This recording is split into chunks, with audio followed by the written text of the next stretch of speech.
بسم اللہ الرحمن الرحیم۔ السلام علیکم ورحمۃ اللہ وبرکاتہ۔ امید کرتی ہوں کہ آپ سب خیریت سے ہوں گے اور ایمان کی بہترین حالت میں ہوں گے۔ سب سے پہلے میں آپ سب کے لیے دعا گو ہوں، اللہ تبارک و تعالیٰ آپ سب کو اپنے حفظ و ایمان میں رکھے۔ اللہ تبارک و تعالیٰ آپ سب کو صحت تندرستی والی زندگی دے۔ اللہ تبارک و تعالیٰ آپ سب کے علم و عمل میں اضافہ فرمائے۔ آج کی کلاس میں ہم سیکھیں گے نماز تراویح کے بارے میں مکمل مسنون طریقہ، جو انشاءاللہ العزیز صحیح احادیث کی روشنی میں ہوگا۔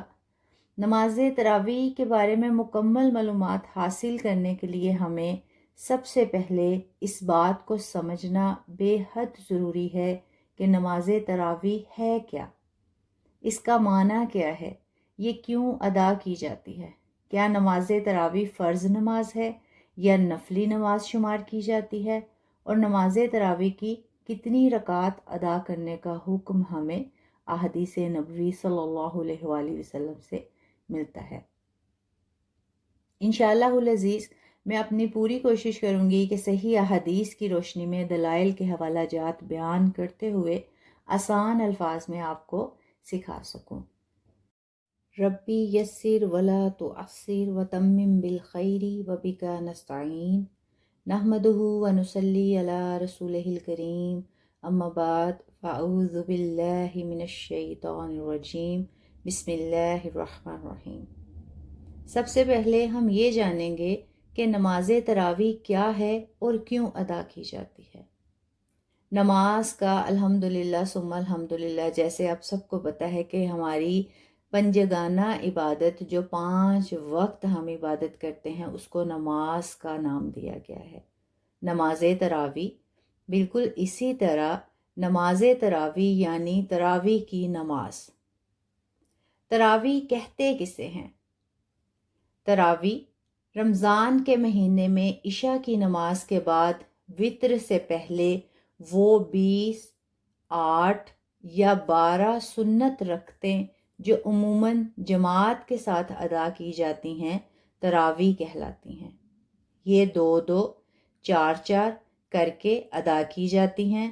تراویح اس لیے کہا جاتا ہے کہ ہر 4 رکعت کے بعد آرام کرتے ہیں۔ تراویح ترویہ کی جمع ہے، تراویح ترویہ کی جمع ہے، معنی راحت دینا، آرام کرنا، اس لیے اس کو نماز تراویح کا نام دیا گیا ہے، اور یہ رمضان میں ادا کی جاتی ہے۔ اب رمضان وہ قمری 9واں مہینہ ہے جس میں مسلمان فرض روزے رکھتے ہیں۔ رمضان کے معنی سخت گرم ہونا، جلانے والا۔ اس کا نام رمضان اس لیے رکھا گیا کہ اس مہینے کی عبادت گناہوں کو جلا دیتی ہے، جس کی مناسبت سے اسے رمضان کہا جاتا ہے۔ سبحان اللہ۔ اب یہ تو ہم نے سمجھ لیا کہ نماز تراویح جو ہے وہ نماز جو رمضان کے مہینے میں عشاء کی نماز کے بعد ادا کی جاتی ہے۔ اب صحیح احادیث کی روشنی میں تراویح کا لفظ جو ہے یہ ہمیں نہیں ملتا، بلکہ احادیث کی روشنی میں رمضان میں پڑھی جانے والی اس نماز کو قیام اللیل کا نام دیا گیا ہے۔ قیام اللیل یعنی رات کا قیام۔ قیام کہتے ہیں کھڑے ہونے کو، مطلب جب کھڑے ہو کے ہم عبادت کرتے ہیں تو اس کو، رات کو کھڑے ہو کے جب ہم عبادت میں مشغول ہوتے ہیں تو اس کو قیام اللیل کا نام دیا گیا ہے۔ اب یہ تو آپ نے اچھے سے سمجھ لیا کہ نماز تراویح سے کیا مراد ہے۔ اس کے بعد نماز تراویح کی رکعات، اب اس میں اختلافی مسائل پائے جاتے ہیں۔ کچھ لوگ کہتے ہیں کہ تراویح کی نماز جو ہے وہ 8 رکعت پڑھنی چاہیے، کچھ لوگ جو ہیں وہ 20 رکعت ادا کرتے ہیں۔ تو انشاءاللہ العزیز صحیح احادیث کی روشنی میں ہم ان مسائل کو سمجھیں گے۔ آپ کے ساتھ میں کچھ احادیث جو ہیں وہ شیئر کرتی ہوں۔ صحیح احادیث میں نماز تہجد، قیام اللیل کو ایک ہی نام شمار کیا گیا ہے۔ سیدہ عائشہ رضی اللہ عنہا نبی کریم صلی اللہ علیہ وسلم کی قیام اللیل یعنی رات کی نماز کا معمول بتاتے ہوئے فرماتی ہیں، رمضان ہوتا یا غیر رمضان۔ رسول اللہ صلی اللہ علیہ وسلم رات کی نماز بالعموم 11 رکعت سے زیادہ نہیں پڑھتے تھے۔ پہلے آپ صلی اللہ علیہ وسلم 4 رکعت پڑھتے تھے۔ ان رکعتوں کی خوبی اور لمبائی کچھ نہ پوچھو۔ پھر آپ صلی اللہ علیہ وسلم 4 رکعت پڑھتے، ان کی خوبی اور لمبائی کا بھی کچھ نہ پوچھو۔ پھر آخر میں آپ صلی اللہ علیہ وآلہ وسلم 3 رکعت وتر پڑھتے، اور یہ صحیح بخاری کی روایت ہے۔ اب اس حدیث سے ہمیں کیا پتہ چلتا ہے کہ نبی کریم صلی اللہ علیہ وسلم، جیسے کہ سیدہ عائشہ رضی اللہ عنہا فرماتی ہیں کہ رمضان ہو یا غیر رمضان، جب بھی آپ صلی اللہ علیہ وسلم رات کو قیام کرتے، قیام اللیل کرتے، رات کو عبادت کرتے، تو وہ 11 رکعت ادا کرتے۔ اب 11 رکعت جو ہے، اس کی دلیل جو ہے ہمیں اس صحیح بخاری کی حدیث سے ملتی ہے۔ اسی طرح ایک اور حدیث میں ہے کہ نبی کریم صلی اللہ علیہ وسلم کے بارے میں سیدہ ام المومنین حضرت عائشہ صدیقہ رضی اللہ عنہا فرماتی ہیں کہ رسول اللہ صلی اللہ علیہ وسلم رات کو کبھی 7، کبھی 9 اور کبھی 11 رکعتیں پڑھتے تھے۔ یہ بھی بخاری شریف کی روایت ہے۔ بخاری شریف وہ حدیث کی کتاب ہے جس پہ تمام فرقوں کا، تمام مسلک جو ہیں ان کے لوگوں کا اتفاق ہے۔ ان حدیث سے ہمیں کیا معلوم ہوا کہ رسول اللہ صلی اللہ علیہ وسلم نے قیام اللیل جو ہے وہ 7 رکعت سے 13 رکعت تک فرمایا ہے۔ اب یہ 13 رکعت جو ہیں یہ کیسے شمار کی جائیں گی؟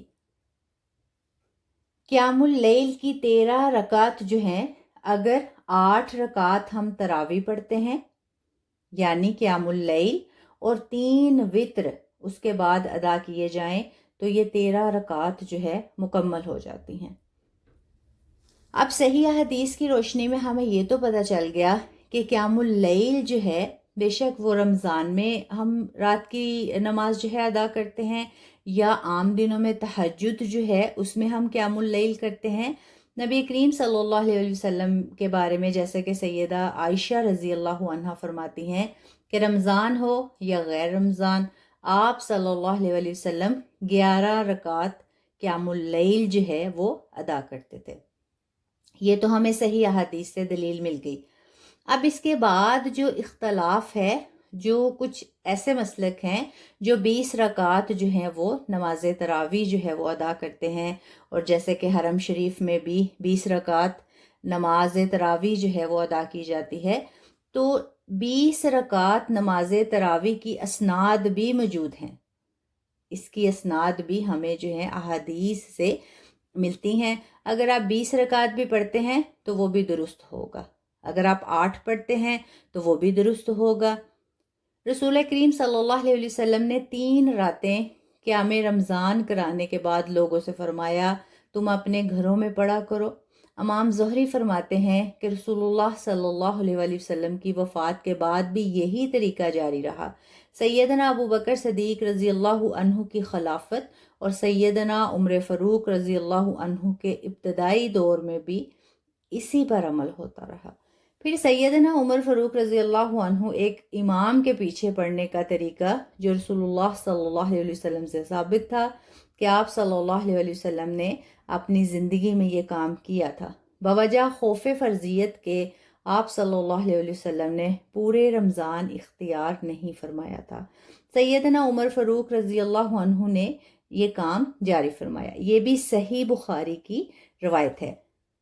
اب اس حدیث سے ہمیں کیا سیکھنے کو ملا کہ دیکھیں، نبی کریم صلی اللہ علیہ وسلم نے پورے رمضان میں صرف 3 راتیں جو ہے قیام رمضان جو ہے وہ لوگوں کو کروایا۔ صرف اس لیے پورا رمضان آپ صلی اللہ علیہ وسلم نے قیام اللیل جو ہے لوگوں کو نہیں کروایا، جماعت نہیں کروائی، تاکہ یہ لوگوں پہ فرض نہ ہو جائے۔ اس لیے آپ صلی اللہ علیہ وسلم جو ہے صحیح احادیث سے ہمیں جو دلیل ملتی ہے کہ صرف 3 راتیں قیام رمضان آپ صلی اللہ علیہ وسلم نے فرمایا، لیکن سیدنا عمر فاروق رضی اللہ عنہ جو ہے انہوں نے اس طریقے کو جاری کیا۔ جماعت کے ساتھ جو ہے نماز تراویح پڑھنے کو، کیونکہ آپ صلی اللہ علیہ وسلم آپ صلی اللہ علیہ وسلم سے یہ ثابت تھا کہ آپ صلی اللہ علیہ وسلم نے اپنی زندگی میں لوگوں کو جماعت کے ساتھ نماز تراویح جو ہے پڑھائی، تو اس لیے سیدنا عمر فاروق رضی اللہ عنہ نے اس کام کو جاری فرمایا۔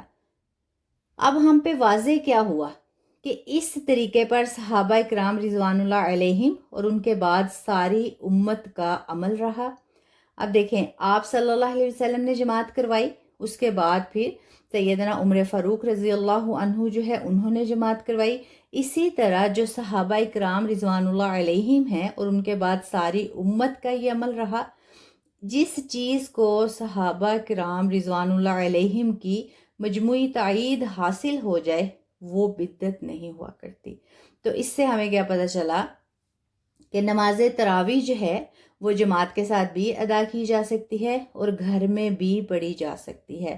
آپ 8 رکعت بھی پڑھ سکتے ہیں، آپ 20 رکعت جو ہیں وہ بھی پڑھ سکتے ہیں۔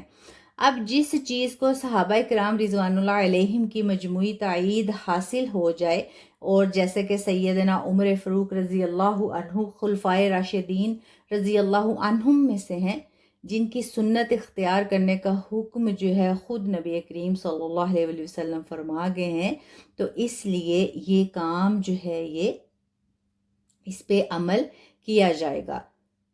اب اس کے بعد سوال یہ ہے کہ نماز تراویح جو ہے وہ فرض ہے یا نفلی عبادت؟ تو جیسا کہ حدیث سے ثابت ہوا کہ آپ صلی اللہ علیہ وسلم جو ہے اسے ادا کرتے تھے، تو یہ سنت اور نفلی نمازوں میں شمار ہوگا۔ اور اگر کوئی تراویح نہیں پڑھتا اور روزہ رکھتا ہے تو پھر بھی اس کا روزہ ہو جائے گا، کیونکہ کچھ لوگ ہیں جو کہتے ہیں کہ اگر آپ نے نماز تراویح نہیں پڑھی تو آپ کا روزہ نہیں ہوگا۔ ایسا نہیں ہے، روزے کا جو اجر و ثواب ہے وہ علیحدہ ہے، تراویح جو ہے وہ ایک علیحدہ عبادت ہے۔ ہاں یہ ہے کہ آپ صلی اللہ علیہ وآلہ وسلم نے اس کا اہتمام کیا، تو اس لیے ہمیں بھی چاہیے کہ ہم اس کا اہتمام کریں۔ اب پڑھنے کا جو طریقہ ہے، یہ جیسے ہم بالکل فرض نمازیں پڑھتے ہیں بالکل اسی طرح ہی تراویح کی نماز پڑھی جائے گی، قیام اللیل کیا جائے گا۔ مطلب آپ 2 رکعت پڑھتے ہیں، جیسے ہی آپ عشاء کی نماز کے 4 فرض جو ہیں وہ ادا کر لیتے ہیں، اس کے بعد آپ 2 رکعت کر کے آپ 8 رکعت تراویح بھی پڑھ سکتے ہیں، آپ 20 بھی پڑھ سکتے ہیں، اور اس کے بعد پھر اپنے آپ 3 وتر جو ہیں وہ ادا کریں۔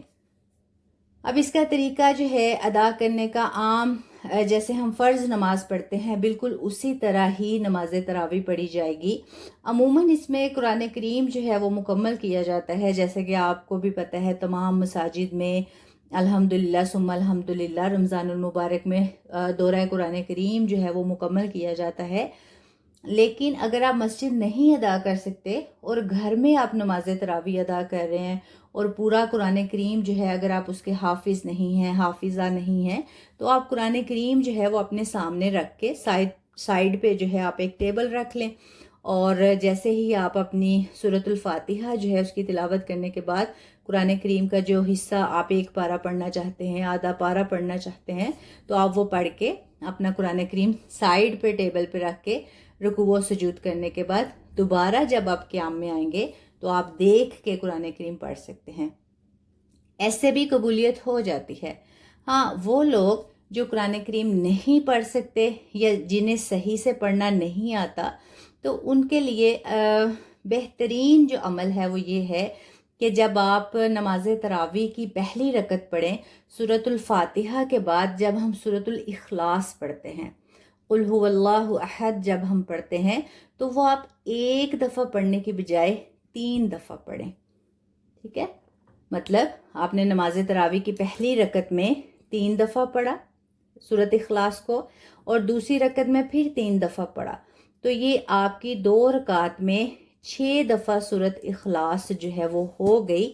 اور حدیث میں آتا ہے کہ جس نے سورۃ اخلاص جو ہے وہ 3 دفعہ پڑھ لی تو اس نے پورا قرآن کریم جو ہے اس کے مطابق اس کے برابر جو ہے اجر و ثواب حاصل کر لیا، کیونکہ جب ہم ایک دفعہ سورۃ اخلاص پڑھتے ہیں تو ہمیں 1/3 قرآن کریم پڑھنے کے برابر جو ہے اجر دے دیا جاتا ہے۔ تو اس لیے وہ بہنیں، وہ بھائی جو مکمل قرآن کریم ختم نہیں کر سکتے، تو وہ ہر رکعت میں 3 دفعہ سورۃ اخلاص پڑھیں، اور 2 رکعت میں جو ہے ان کا ماشاءاللہ 2 قرآن کریم پڑھنے کے برابر انہیں اجر دے دیا جائے گا۔